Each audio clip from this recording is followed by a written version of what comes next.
नमस्कार साथियों, मैं हूं जितेश कुमार। आज हम बात करने वाले हैं कि पाकिस्तान में बैक टू बैक जो 3 घटनाएं हुई, एक घटनाएं हुई जो मोहम्मद इंजीनियर अली मिर्जा अरेस्ट हो गए हैं। 295 एक ऐसी दफा है जिस दफा के अंतर्गत जो इस्लाम के मानने वाले लोग मोहम्मद पैगंबर को अगर उनके खिलाफ कुछ गुस्ताखी की जाए, मतलब कुछ ऐसी अभद्र भाषा की बात की जाए या कुछ उनसे गलती की जाए, तो उसमें पाकिस्तान के अंदर 295 के अंदर वहां पर फांसी तक मृत्यु दंड की सजा उसके अंदर रखी गई है। उसी में जो कि बहुत बड़े वहां के मौलाना हैं, उनको गिरफ्तार कर लिया गया है। दूसरी बात ये कि जो अभी तक के सबसे ज्यादा CPC China road and belt initiative जो था, उसके अंतर्गत चाइना चाह रहा था कि यह जो रोड एंड बेल्ट इनिशिएटिव का जो कार्य है, इस कार्य को करते हुए हम अभी तक तो ये road and belt initiative Pakistan के पंजाब प्रांत में ही घूम रहा है। लेकिन जब पिछले बार हमने इंफॉर्मेशन आप सभी लोगों को दिया था कि चाइना के जो विदेश मंत्री हैं वांग वी, वह भारत के दौरे पे आए हुए हैं। अब जो भी विदेश मंत्रालय के लोग भारत के दौरे पे आते हैं तो वह डायरेक्ट पाकिस्तान के दौरे पे नहीं जाते हैं। इससे ये होता है कि पाकिस्तान के, भारत और पाकिस्तान के विदेश के देखने के नजरिया में कहीं दोनों एक समान नहीं दिखने लगे, इसीलिए भारत इस चीज को अलाउ नहीं करता है। और जो भी लोग मानने वाले हैं, जैसे भारत के जो दौरा पर आते हैं, वह डायरेक्ट विदेश की दौरा पर नहीं जाते हैं, वह कहीं और जाते हैं, उसके बाद वहां जाते हैं। उसी के बाद तो वांग भी यहां से डायरेक्ट पाकिस्तान नहीं गए थे, यहां से वह चले गए थे सबसे पहले अफगानिस्तान में। अफगानिस्तान के विदेश मंत्री के साथ उन्होंने बातचीत की और बातचीत करने के बाद चाइना के पास चले गए, क्योंकि वह चाइना के अंदर जाकर कुछ अपना जो हर बार भीख के रूप में कुछ पाकिस्तानियों को देते हैं वह दे सकें। लेकिन वांग भी जो गए, वह उनका ऐसा कोई मोटिव नहीं था कि वह सिर्फ और सिर्फ अफगानिस्तान और पाकिस्तान तीनों के जो विदेश मंत्री हैं उनको एक जगह इकट्ठा किया जाए। जो पाकिस्तान के विदेश मंत्री हैं वह चले गए थे इसाक डार और अफगानिस्तान में अफगानिस्तान के विदेश मंत्री, उसके बाद चाइना के विदेश मंत्री वांग भी, और उसके बाद पाकिस्तान के विदेश मंत्री इसाक डार। ये सारे के सारे लोग आपस में बैठकर इनका बातचीत हुआ। बातचीत यह बात निकल कर आई कि हम जो रोड एंड बेल्ट इनिशिएटिव की तरफ जो आगे बढ़ते आ रहे हैं, तो चाइना सोचता है कि यह रोड और बेल्ट इनिशिएटिव की दौर में अब क्यों न अफगानिस्तान को भी जोड़ लिया जाए, ताकि जो European union, central east India, central country जो हैं, मिडिल ईस्ट कंट्री, उनसे निकलते हुए वह जल्द से जल्द यूरोप के कंट्री तक पहुंच जाएं। जब एक रोड मार्ग बन जाएगा तो उनको बिजनेस के लिए ना बहुत ही आसानी हो जाएगा। इसीलिए वह अफगानिस्तान के विदेश मंत्री के पास गए। तो अब एक तरफ न्यूज ये भी आ रही थी कि अफगानिस्तान के विदेश मंत्री भी मान चुके हैं, लेकिन एक समस्या यहाँ पर यह उत्पन्न होने लगी कि जो विदेश मंत्री हैं वह यह बात को तो बोल देते हैं कि हाँ हम मानेंगे, लेकिन दूसरे टाइम ही जब पाकिस्तान में सारी बातचीत हो गई, वांग भी चले गए, तो पाकिस्तान के सैनिक ISI के कहने पर अफगानिस्तान के रहायशी इलाके में ड्रोन हमले करके लगभग 7 बच्चों और लगभग 3 वहां जो औरतें थी उनका मृत्यु हो गया है। तो ड्रोन से हमला करके इतने सारे लोगों को बीच अफगानिस्तान के अंदर इस प्रकार के कार्य किए हैं। अब अफगानिस्तान में जो अभी तालिबान की सरकार है, तालिबान के सरकार की ओर से यह बात की चेतावनी दी गई है कि हम किसी भी हालात से पाकिस्तान को इस बात का जवाब जरूर देंगे कि उन्होंने हमारे देश की जो सॉवरेनिटी है उसके अंदर हमला करते हुए हमारा देश को एक प्रकार से बहुत ही ज्यादा तंग करने का प्रयास किया है।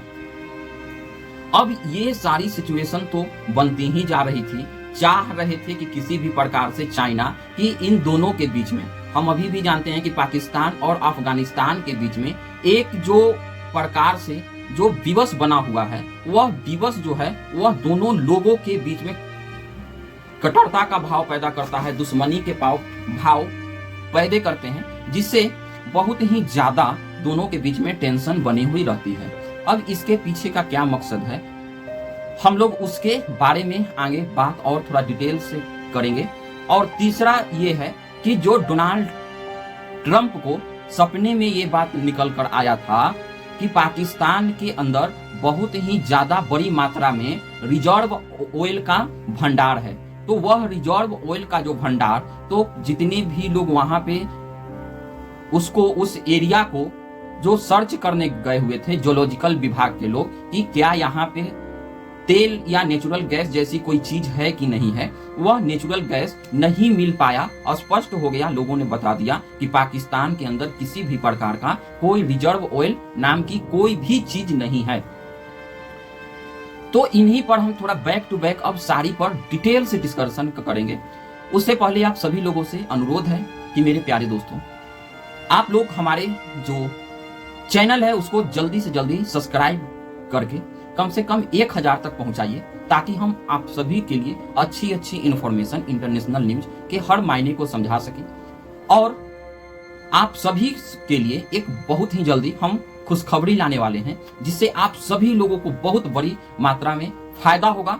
तो आपसे अभी तो यही रिक्वेस्ट है कि चैनल को सब्सक्राइब कीजिए, अपने दोस्तों के पास भी शेयर कीजिए, उनसे भी सब्सक्राइब कराइए, लाइक कीजिए और बेल आइकन को जरूर दबा दीजिए, ताकि आगे आने वाली जो भी वीडियो हैं वह सारी जानकारी आप सभी लोगों के साथ महत्वपूर्ण विषय के ऊपर चर्चा किया जा सके।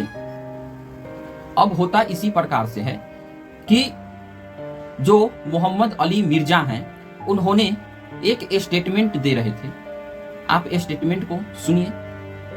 वह स्टेटमेंट देते हुए उन्होंने यह बात बता दिया कि जो क्रिश्चियन कम्युनिटी है, वह क्रिश्चियन कम्युनिटी जो मोहम्मद साहब हैं उनको दज्जाल मानते हैं, और फिर भी वह अपने बच्चियों से इस्लाम के लोगों को शादी करने की अनुमति दे रहे हैं।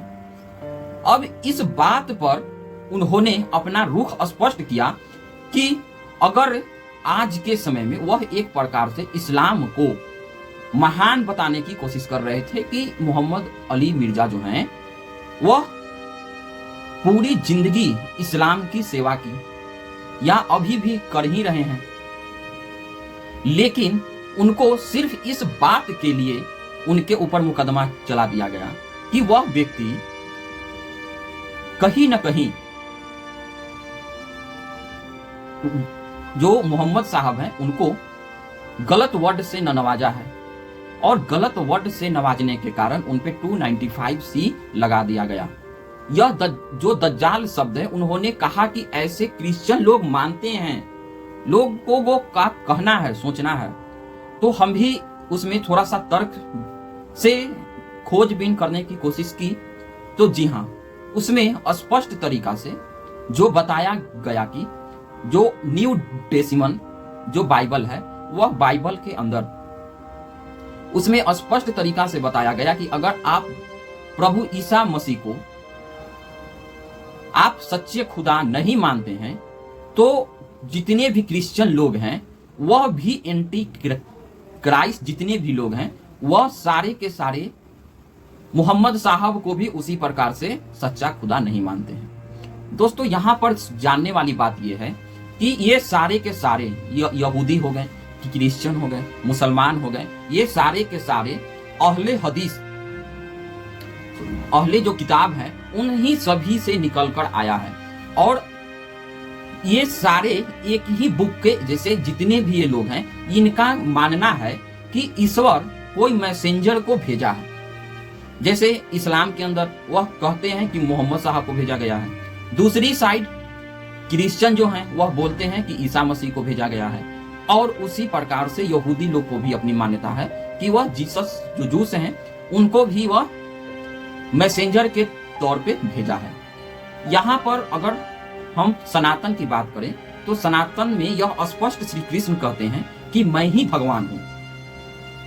तो एक साइड जो सनातन है, यह तो खुद हमारे पूर्वज जो प्रभु श्री कृष्ण है वह बता रहे हैं कि मैं ही भगवान हूं, लेकिन उनके यहाँ मैसेंजर के द्वारा ये सारे के सारे विधि बताए जाते हैं और उन्हीं पर वह विश्वास भी करते हैं। लेकिन इसके पीछे आज जो अली मोहम्मद मिर्जा हैं, यह आज उस मानसिकता के भेंट पे चढ़ गए कि जिस मानसिकता के लिए हर देश को बचना चाहिए कि हमें इस मानसिकता को अपने देश में बढ़ावा नहीं देना है। लेकिन पाकिस्तान जैसा देश इस तरह के बढ़ावा को देने में बिल्कुल भी पीछे नहीं हटा।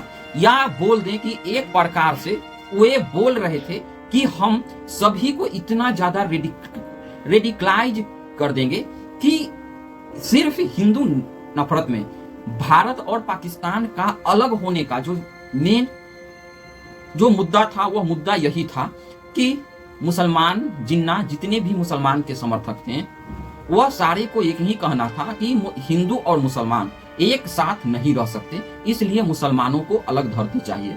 मतलब नफरत शुरू से ही फैलाया गया था हिंदुओं के खिलाफ, और यही नफरत के बेसिस पे डायरेक्ट ज्यादा कुछ करना नहीं पड़ा, क्योंकि उन्हीं के समर्थन करने वाले बहुत सारे ऐसे लोग थे जो कि खुद मानते थे कि इसी प्रकार के कार्य और इसमें मेन तरह के रोल अंग्रेजों के द्वारा निभाया गया। अंग्रेजों के द्वारा ही यहाँ पर 2-3 जो बड़े बड़े भारत के अंदर भी नेता हैं उनको स्थापित किया गया था, ताकि जो अंग्रेजी सरकार के खिलाफ भारत के अंदर से जो दमन हो रहे थे भारतीय लोगों के ऊपर, तो ये जो जब लोग खिलाफ करते थे तो उन सभी को रोकने के लिए एक जो उनके यहाँ मेजर रैंक पर प्रथम विश्व युद्ध में जो बंदा काम कर चुका था, वही व्यक्ति द्वितीय विश्व युद्ध में वह व्यक्ति को भारत भेजा जाता है और उनको वह खिलाफ होने से रोकने के लिए उनको परपंच दे दिया जाता है। उससे पीछे उनके साथ बहुत सारी कहानियां बताई जाती है कि इन्होंने साउथ अफ्रीका जब गए तो ये हुआ। लेकिन ये सारी सिचुएशन अगर सच भी हम मान लें तो कहीं न कहीं एक जो अंग्रेज सरकार जिनके विरोध में यहाँ पर कार्य हो रहे थे उनको रोकने के लिए भेजा गया, तो वे भी अंग्रेज सरकार के ही जो कहना था उसी को मानते। तो जब उन्हीं को मानना था तो इधर से भी समर्थन मिल गया कि हाँ आप अलग हो जाइए। तो अब जो लोग उनको बैठाए थे वही लोग उनको समर्थन दे दिए कि आप अलग हो जाइए, तो आराम से मुस्लिम देश बन गया। लेकिन बना किस बेसिस पे था? बना था हिंदू के विरोध करते हुए। अब हिंदू के विरोध करते हुए जो देश बनेगा, जो मुल्क बनेगा, वह तो उसके अंदर अब इस थ्योरी को प्रूव करने के लिए, 2 नेशन थ्योरी, हिंदू और मुसलमान एक साथ नहीं रह सकते, इसको प्रूव करने के लिए ज्यादा से ज्यादा अब नफरत को ही बढ़ावा देना था।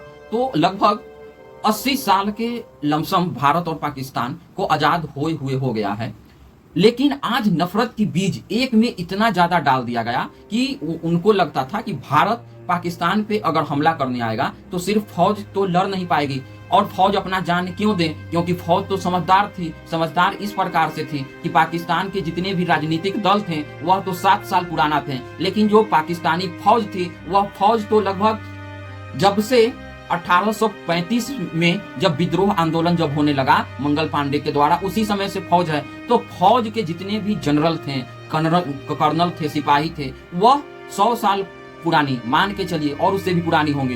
तो जो फौज है वह जानती थी कि हमको राज कैसे करना है। तो इसीलिए पाकिस्तान के अंदर वह सोची कि जब फौज तो राज करने के लिए बनी है, फौज मरने के लिए थोड़ी ना पाकिस्तानी फौज बनी है, तो मरने के लिए। तो इसी तरह से आप देखिएगा तो वहां के लोगों को इतना रेडिकलाइज कर दिया गया कि अब कुछ भी, और रेडिकलाइज जो करने का जो मेन मंत्र अपनाया गया, वह मंत्र क्या अपनाया गया? वह मंत्र सीधा सीधे एक ही चीज अपनाया गया कि हम किसी भी प्रकार से इस्लाम के नाम का कोई भी चीज बर्दाश्त नहीं कर सकेंगे।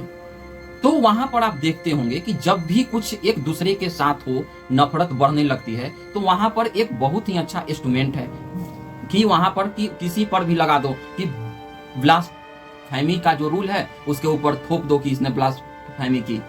तो यह शुरुआत में तो यूज किया गया हिंदुओं के खिलाफ, बहुत सारे हिंदुओं को ब्लास्फेमी के नाम पे मार दिया गया। दूसरा यूज किया गया क्रिश्चियन के नाम पे, कि उससे ज्यादा क्रिश्चियनों को भी नुकसान पहुंचा दिया गया, क्योंकि पिछले ही साल की आप घटना आप वाकिफ होंगे कि पाकिस्तान के अंदर लगभग वहां पर पूरे के पूरे एक जो जिला था, उस जिला में जितने भी क्रिश्चियन के चर्च थे, लगभग 30 चर्चों को एक साथ मुसलमानों ने जला दिया। तो वह किस नाम पे जलाया था? ब्लास्फेमी के नाम पे। अब तीसरी साइड जरा हम देखने का प्रयत्न करेंगे तो तीसरी साइड भी देखेंगे कि इसी प्रकार से जो ब्लास्फेमी का जो रूल था वह आगे भी बढ़ते चला आया गया। आपको एक बहुत ही चर्चित केस याद होगा श्रीलंका वाला, जिसका नाम प्रीतम कुमार था। वह एक पाकिस्तान के श्रीलंकाई कंपनी में ही मैनेजर का काम करता था। तो वर्कर लोग नमाज के नाम पे दिन में 5 बार क्योंकि नमाज पढ़ते हैं तो वह चले जाते हैं और काम कुछ होता ही नहीं। जैसे 5 मिनट के लिए नमाज के लिए जाते हैं और वहां पर जाकर वह 2-2 घंटा 3-3 घंटा उधर ही रहते, फिर आते, फिर 1-8 घंटा काम होता, फिर नमाज के लिए चल जाते हैं। तो जब प्रीतम कुमार जो श्रीलंकाई नागरिक था, उन्होंने जब विरोध किया तो जो पाकिस्तानी जो मुल्ला थे उनके पास तो हथियार था 295C, उसको वह यूज किए और बताएं कि इसने मोहम्मद साहब को कुछ गलत बोल दिया और उसके ऊपर ब्लास्फेमी का केस करके उसको जिंदा जला दिया। सोचो, उसको पहले मारा, उसके बाद उसको जिंदा जला दिया गया। तो यह घटनाएं शुरू में हिंदुओं के खिलाफ, क्रिश्चियन के खिलाफ, अब कुछ दिनों से, क्योंकि ये दोनों तो अब बचे ही है नहीं, नाम मात्र के बचे हुए हैं।